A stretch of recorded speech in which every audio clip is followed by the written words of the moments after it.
Hello to all the boys and girls in County Meath. My name is Robin Barry and I'm an environmental scientist, and one of my jobs is to go around and teach all different boys and girls about nature and the environment. And today I have two very good nature helpers with me, and we have Coda and Willow. Want to say hello to all the boys and girls in County Meath? Hi! And today, thank you. And today we're going to be talking about bees and the importance of bees. So the name of our workshop today is Bee Wise, and I'd like to thank Meath County Library Service for sponsoring this workshop on their behalf. Thank you very much. Now, we're going to talk about all the different things to do with bees and nature and the environment. So would you like to take a seat, guys? Okay, excellent. So basically the environment, boys and girls, is everything that surrounds us outside. It's the air, the sky, the rivers, the lakes, the woodlands, the fields, the sea. Everything that surrounds us outside is called the environment. We all live within the environment and we share the environment with nature. So it's really important we look after the environment. Is that right? Okay. So have you ever heard of a really big word before, boys and girls, called biodiversity? Oh, it's a big word for some of you guys. And you know what? Quite a lot of adults, they don't even know what the word means. So when we talk about biodiversity, we're talking about all the different types of living things around us. All the different types of creatures you find within nature. From all the animals, the birds, the insects, the plants, the trees, the fish. Everything that surrounds us in the world is living. That's what we call biodiversity. And biodiversity is really, really important. Isn't that right? As we're going to find out today. Okay. So biodiversity is all the variety of life around us. It's all the different living creatures. So, does anybody know what we can call an animal or creature's home? What do we call an animal or creature's home? Who knows? Anyone?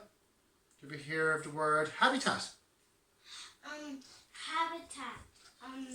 The bees live inside their own home of their own. That's right, their hive, isn't that right? Yeah. So that's their habitat. So habitat describes where something lives. It's its home. So the birds nest in the trees, so that's their habitat. And then you may have the fox in the den, and that's the fox's habitat. You might have a rabbit in the burrow, and that's a rabbit's habitat. You might have a badger in its set.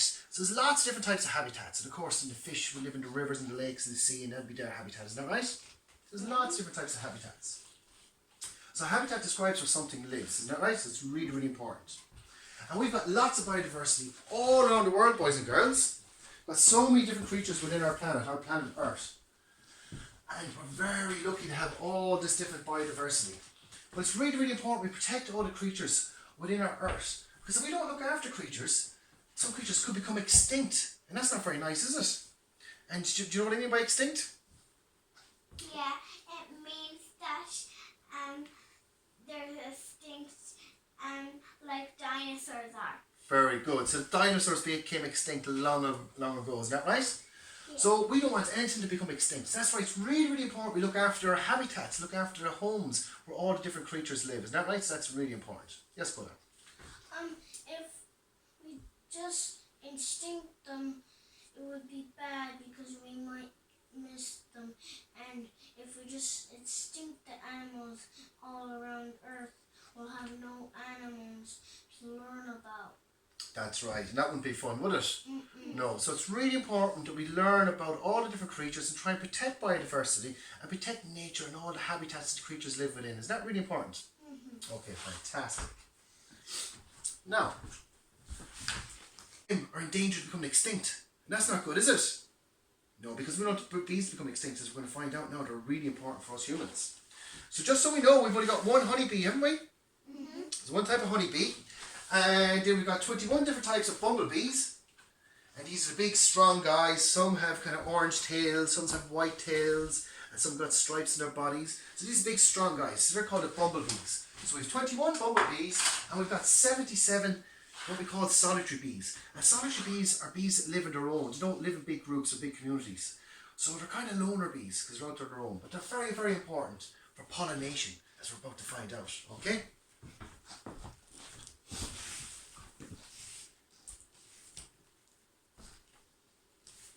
Now, here is one of our honeybees. And the honeybee is landed on a flower. Now, who can tell me, what is the honeybee going to take from the flower? Who knows? Hands up. Nectar. Nectar. Very good. And can you tell me what do they do with the nectar? They replace it and turn it into honey. They collect the nectar, bring it back to the hive and process it into honey. Very good. Excellent. And the bees go around making all different types of honey, don't they? So here in Ireland in the springtime, the bees love making willow honey and they love making dandelion honey as well. And we had the dandelion flowers out in February and March up into April there. And they were gathering all the nectar from those lovely yellow flowers and they processed the nectar into beautiful dandelion honey. Isn't that cool, isn't it? So the bees can go around to all different types of plants and trees and flowers, gathering up the different types of nectar, and they can produce different types of honey depending on where the bees live. Isn't that magic? So at the moment now, the bees, they have just finished up on the hawthorn flowers. They're lovely white flowers to grow on the hawthorn tree. Isn't that right? The fairy tree. And the bees go around to those lovely white flowers and drink up the nectar from those flowers and they process it and turn it off into beautiful hawthorn honey, like magic.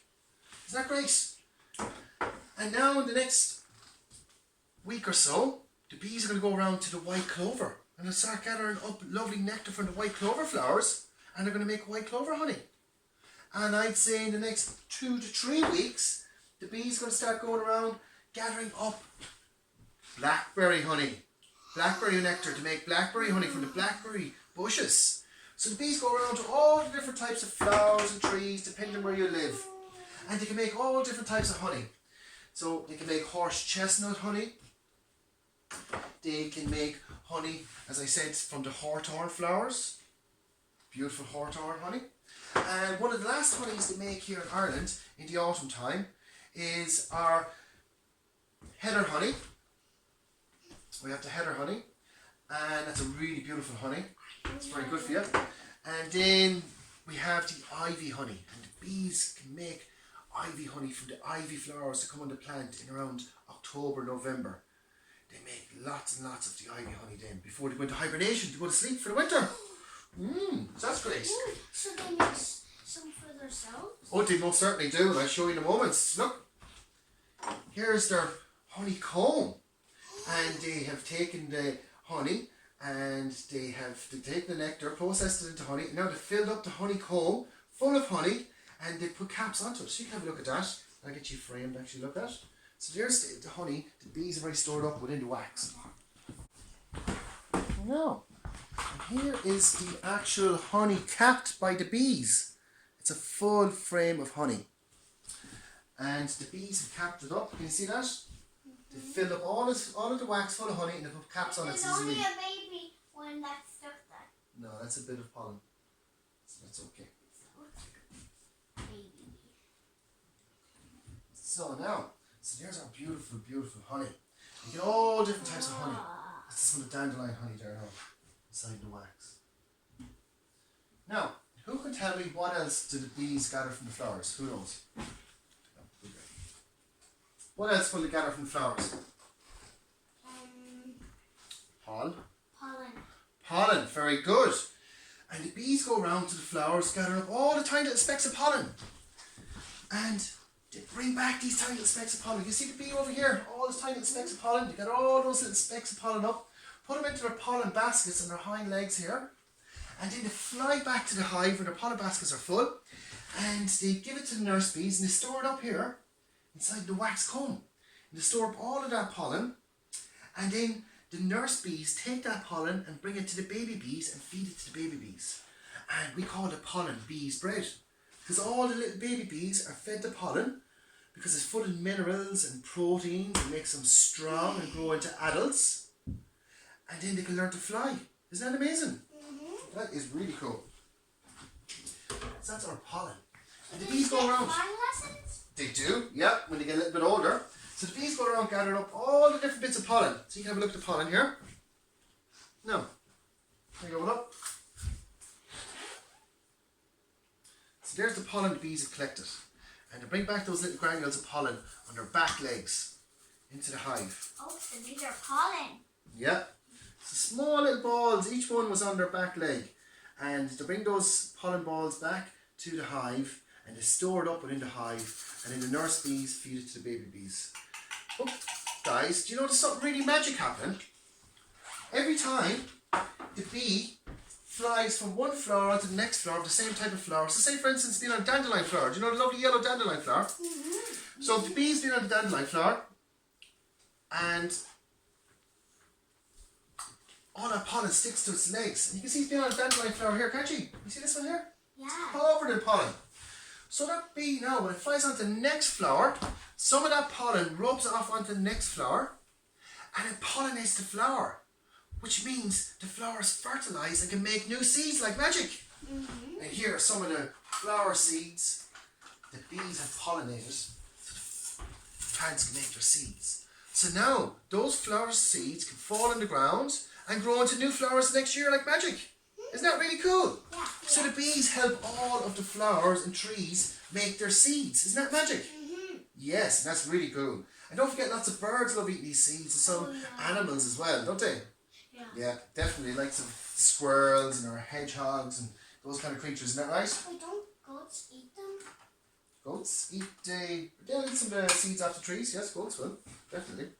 And the goats eat ivy. Go to the little ivy. Oh yeah, and the green No. leaves thingy. Okay, very good. Now guys, lots of people don't realise how much the bees are so important for us human beings. They go around pollinating so much fruits. So they pollinate the plants so they can make their fruits for us humans. So here in Ireland we grow lots of apples. So the bees fly around to the apple flowers and the apple trees in the springtime, pollinate the flowers. Those flowers then can grow into apples later on over the summer. They can go around the bees to the pear trees, pollinate the pear trees, the plum trees, the raspberries, the strawberries, the blackberries, the red currants, the black currants. Also in other countries, the bees fly around and pollinate the pineapples, the mangoes, the passion fruits, the dragon fruits, the peaches, the grapes. Dragon fruits is so much fruit that the bees help produce for us humans. Isn't that really cool, isn't it? Yeah. Yeah. Okay. These are our bumblebees here. These are the big, strong guys. They're beautiful, aren't they? Mm-hmm. And they're also really, really important for going around pollinating lots of flowers, so the flowers can make their seeds, or the bushes, the trees can produce their berries, their nuts, or their fruit. Isn't that really cool?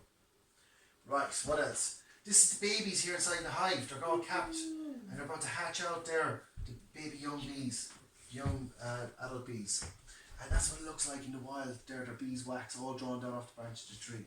And they love flowers and fields, but the more different types of flowers in the field, the better, because they can have a different choice of different types of pollen. And when there's the most amount of nectar from one type of flower, like at the moment they're all going for the white clover, so they'll be all in the white clover now at the moment. Now, okay, so we've got 21 bumblebees, is that right? 1 honeybee and 77 solitary bees. So the bumblebees are a lot bigger and stronger than all the other bees. So the bumblebee is a lot bigger and stronger. Okay, this is how we know the bumblebee. Okay? And here's another guy here. So you can see all the different markings in their bodies. This is how we identify the different types of bees, by the markings in their body. Now, some live in little nests under the ground. Some live in the trees. And some live in the side of ditches. This is their habitat, this is their home for some of the bumblebees. And of course, just like the honeybees, the bumblebees go around gathering up all the nectar from the flowers, but also the pollen gets stuck to their legs and their wings. So then when the bee flies onto the next flower, some of that pollen rubs off onto the flower, and the flower becomes pollinated, and then the flower can make its seeds and grow the next year like magic. Isn't that cool, isn't it? It's really cool. Now, and here's our solitary bees. And the solitary bees are like small, tiny little creatures. And often they get mistaken for other creatures to do sometimes. So this little solitary bee is a small, with black and yellow stripes on its body. And often this little solitary bee is mistaken as a wasp. But in fact it's not a wasp at all. It's a solitary bee. And some of the other solitary bees are mistaken as flying ants. But in fact they're actually a little bee. And like the name suggests, they're solitary. They kind of live on their own. And they don't really live in big groups. So that's what our solitary bees look like. And we have 77 different types. And they're really, really important. And quite often people forget about the solitary bees to do. And some live in little cracks of wood. And some live in little stone walls. So they live in different places. And other ones burrow into the ditches, into the hills, and live underground. They're called mining solitary bees. Isn't that cool, isn't it? Mining solitary bees.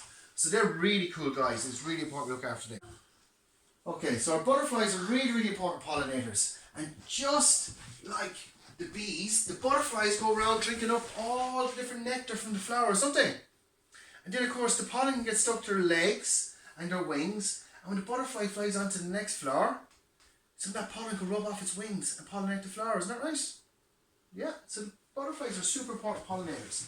And in Ireland we're very lucky, we've got so many beautiful butterflies.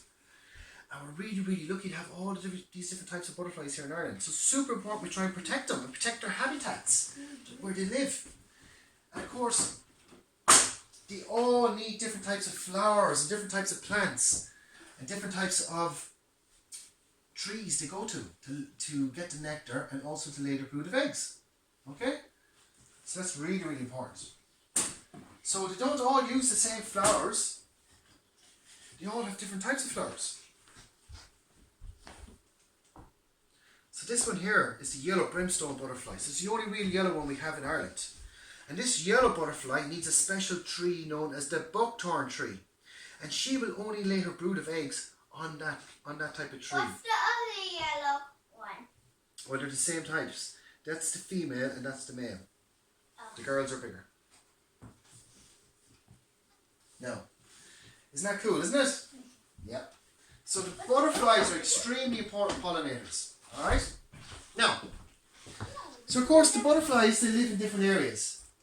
They can live in different habitats like the grasslands here.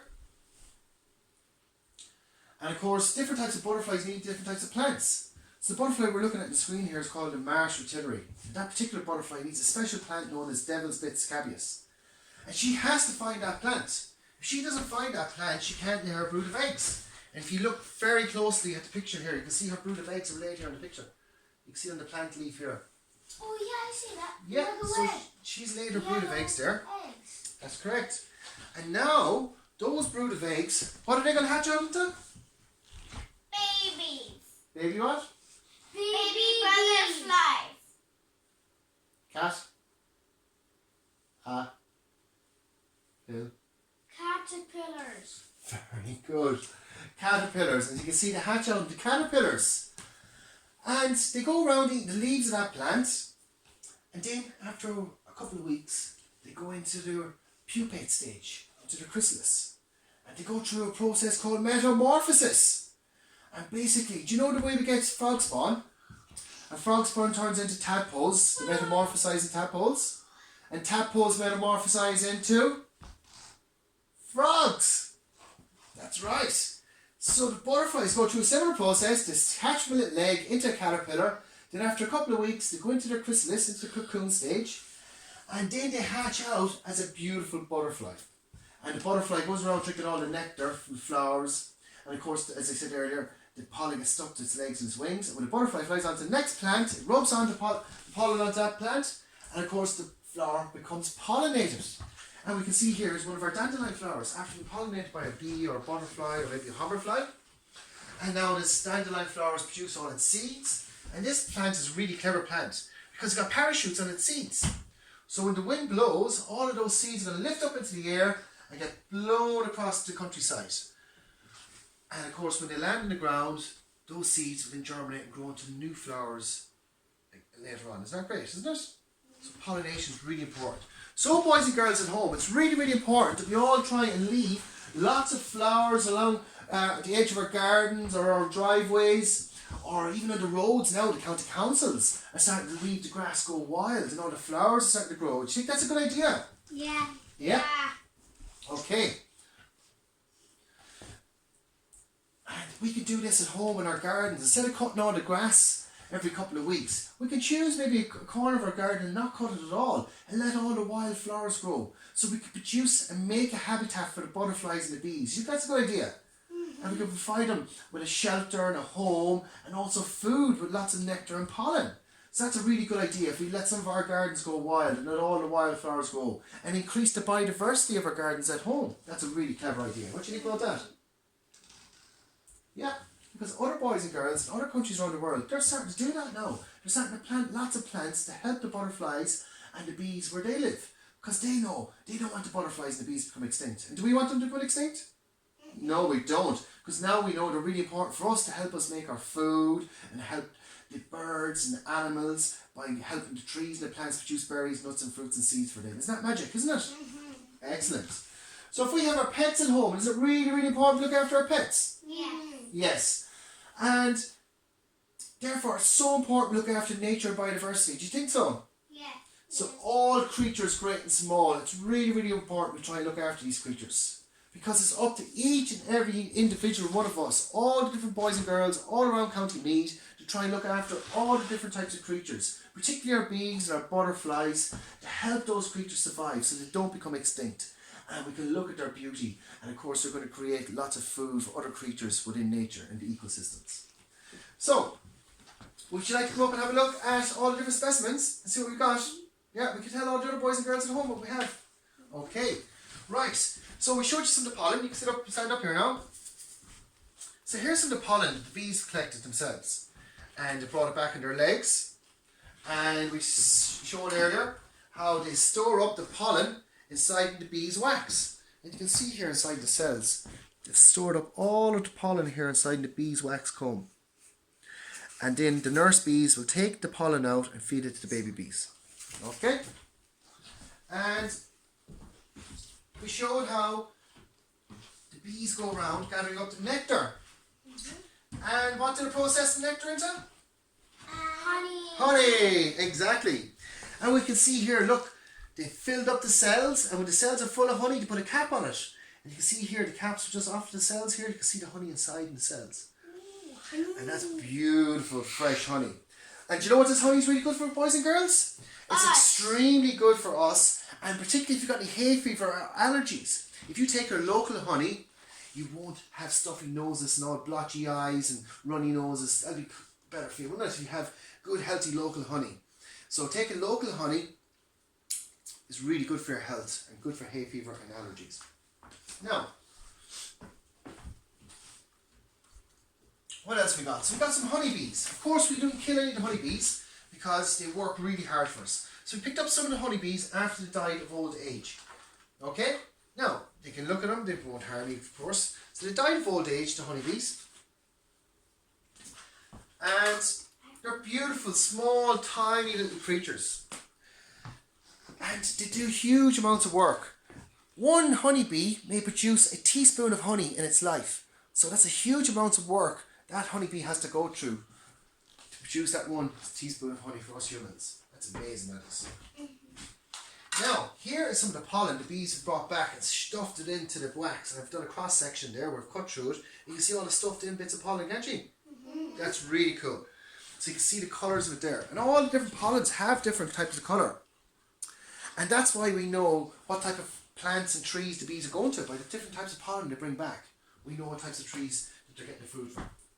Now, and of course we've got our bumblebees, which I love. And we have 21 different bumblebees in Ireland, is that right? 21 different types. And don't forget, I told you that some of them, of our bees, are in danger of becoming extinct. That's why it's super important we try and protect them. Do you all agree? Yeah, definitely. So here's our orange-tailed bumblebee, and here's our white-tailed bumblebee. Now, I have one out here. Now, we never kill any of these creatures. Of course, I pick them up after they die of old age. And they're beautiful little creatures. Now, and also we have a bumblebee here with beautiful pollen sacs on its legs. You can see the pollen on the actual bumblebee's legs. You can leave those ones up there now. You can leave those guys up. Now, if you look in here very closely, there's microfine glass here. You see the pollen on its legs? Yeah. See his pollen basket's full. You see the pollen on the legs? See it there? Yeah. So that poor bumblebee had died on the way back to its hive with the pollen on its legs. Yeah, beautiful little creature. So these guys are so important. So just like the bumblebees and the honeybees and the solitary bees, our butterflies are super important pollinators as well. And here's a butterfly that's very common all around Ireland. And this is called a small tortoise-shell butterfly. And it's a beautiful, beautiful butterfly. We showed the other boys and girls at home what colour it is. It's a beautiful butterfly. This is a small tortoise-shell butterfly. Now, it's got beautiful colours. You can have a look there. And of course, as I said earlier, the butterflies go around carrying the pollen onto the different flowers to pollinate the flowers. And that's really important for the flowers. Now, I have another one here. It's a beautiful butterfly. It's known as the painted lady butterfly. Beautiful. And it's got beautiful colours and patterns on its wing. Beautiful creature altogether. Lovely colours. Now, we'll have a little look up here. Now, got some night beetles. Beetles are also important for pollination. Now, I have a queen wasp here.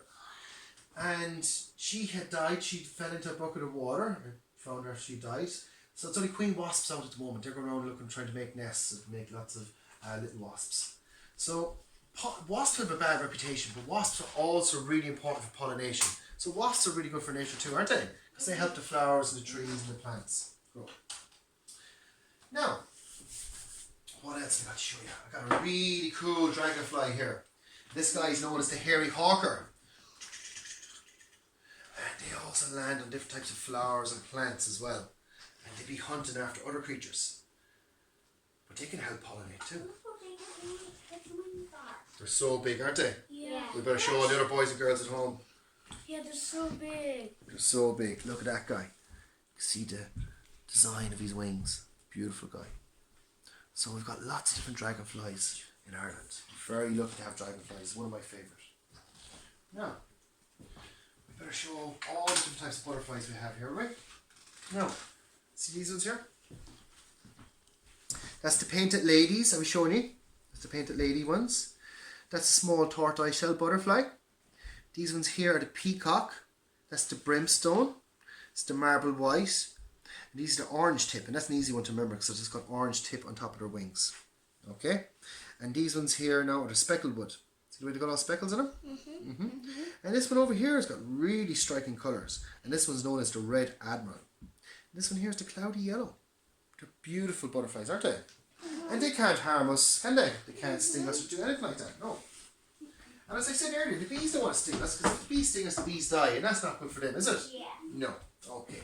Right. What else we got here? So we better move on quickly. We've got a really cool bat.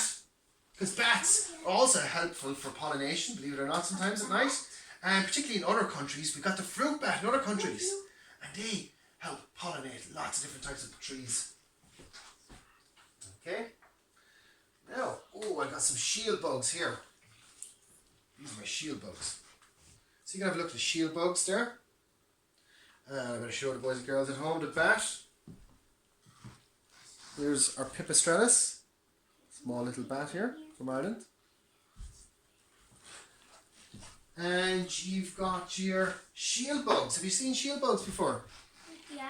Yes, these are really cool. My house. That's right, there's different types. And these two here are known as the hawthorn shield bugs because different types live on different trees. And this one lives on the hawthorn tree, which is also known as the whitethorn tree. And they're beautiful little creatures there. And again, they're harmless to us. They don't do anything to us humans.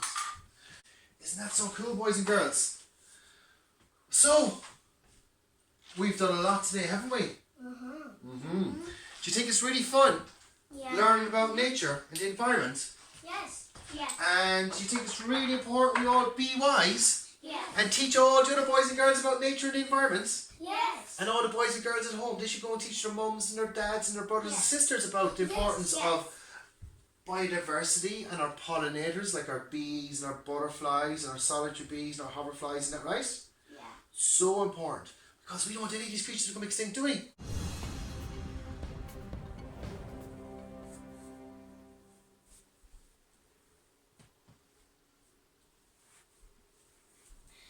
The future of our world is in our hands. Be wise.